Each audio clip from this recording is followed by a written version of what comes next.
AP Spanish Language and Culture Exam Preparation, English version. These four topics are the four topics that I'll be discussing in the beginning of this slide presentation, actually the entire presentation. I'll elaborate on each one of them. You'll notice that in the first part will be in English so that you can understand it and know how to apply it. After the English part, there'll be the exact same presentation, but in Spanish. That way you can start making sense of what words you missed and look them up and try to get an understanding of what's being spoken about. Let's begin with vocabulary expansion. Vocabulary expansion means that you will learn as many new individual words as you can every day. This habit will help put more words in your mental database so that you can draw from that pool of words as you think of what to say when it comes time for you to express yourself. Remember, expression is the most important part of this exam. The AP measures the level of your expression, and you will be scored according to that level. And we'll talk about that a little more about that later. But vocabulary expansion is key.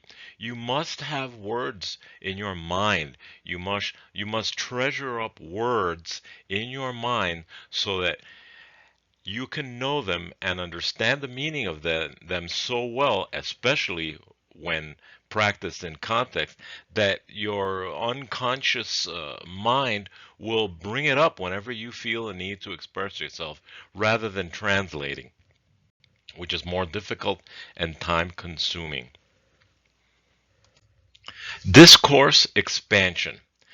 This means that you will use the words you're learning to put together meaningful chunks of communication.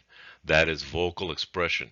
Initially, those vocal expression chunks will be short and somewhat shallow. Your goal is to expand those chunks into longer, more elaborate expression threads using more descriptive vocabulary. By this by this stage of your language acquisition, you should be able to express yourself quite clearly in Spanish. These expressions should be developed and elaborated. The prize of the 4 and the 5 on the exam, score 4 and score 5, are given to those who express themselves elaborately, most importantly, who express themselves elaborately regarding the questions they're asked. That will um, ascertain, or that will determine how well you answered the question directly. You could elaborate and throw in as many words as you'd like to, but if they are not relevant to the question you're asked, you will not pass that part. Therefore, you need to practice on how to increase that initial stage of shallow explanation to something more descriptive. And you do that by using adjectives mostly, and the linking phrases that unite them and make them into complex sentences rather than short, small sentences. Remember, in Spanish, run-ons really don't are not frowned on as they are in English.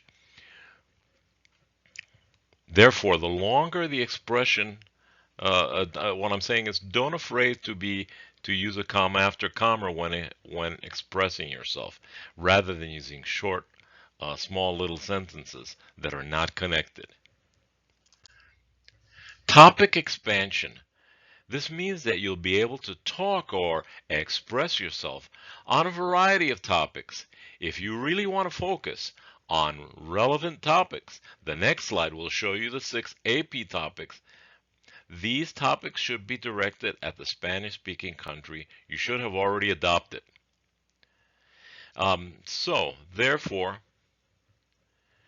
you want regarding the questions that you are asked in the AP, you want to be able to go directly to answering that question without anything that's irrelevant. And we never know exactly what topics are going to be spoken about. However, we do know, and I'll go to the next slide, we do know that the AP exam takes its topics and its subjects out of these course themes. Now, you want to go through these and make sure that there aren't any words or phrases that you don't understand. Don't be, as I said before, a papagayo and just memorize a word without knowing what it means. It's a useless waste of time to do that. You want to understand what the words or phrases mean. More importantly, you want to be able to incorporate them in your discourse and use them to elaborate on your answer regarding the question you're asked. Daily practice.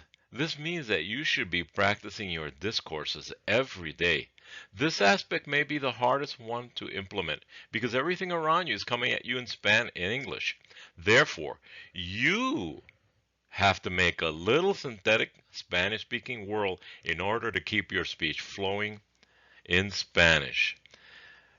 The score that you receive on the AP in many ways depends on you. The more you practice, the more fluent you become, the more you express yourself in Spanish and in the different topics that I've already mentioned, the greater will be the chances of you passing with a 3, 4, or 5.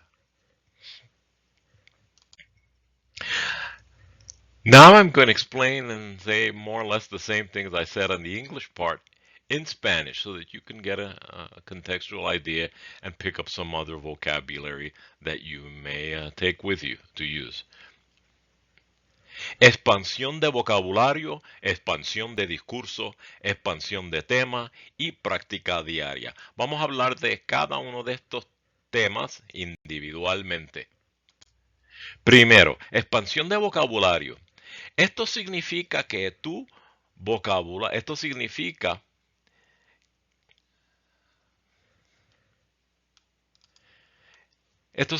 que tú aprenderás tantas palabras nuevas y únicas como puedas cada día. Este hábito te ayudará a almacenar más palabras en tu database para que puedas usarla cuando quieras expresarte.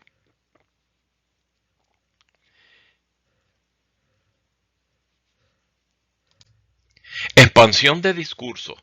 Expansión del discurso significa que usarás las palabras que estás aprendiendo para construir fragmentos de comunicación significativos.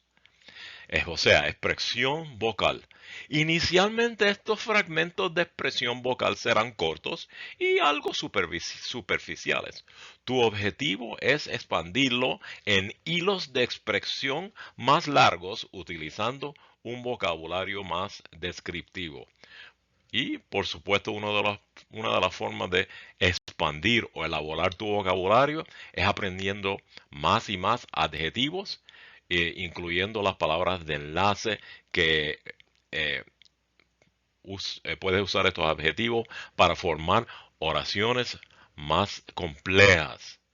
Recuerda, en la complejidad de la elaboración de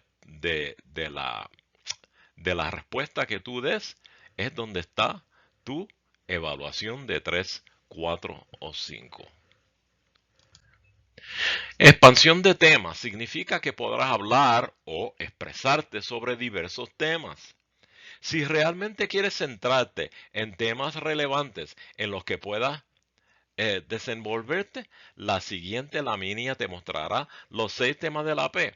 Estos temas deben estar dirigidos al país hispanoparlante que deberás haber ya previamente adoptado. Y aquí tienen los temas. Vale que deberás estudiar estos temas, mirar las palabras, las frases. Si hay palabras que no comprendes, es importante que tú las comprendas, que las busques en un diccionario, como sea. Y más importante, que tú sepas cómo usarlas, que tú adoptes estas frases y estas palabras en tu expresión y en tu discurso para que tú sepas cómo usarlas en contexto, para explicar la respuesta de las preguntas que te den, que te pidan en el examen. Ese es el tema, el propósito completo, el objetivo de la AP. Y finalmente, práctica diaria. Esto significa precisamente eso, debes practicar tu discurso a diario. Este aspecto puede ser el más difícil de implementar, ya que todo a tu alrededor te llega en inglés. Por lo tanto, tú tienes que crear un pequeño mundo sintético hispanoparlante.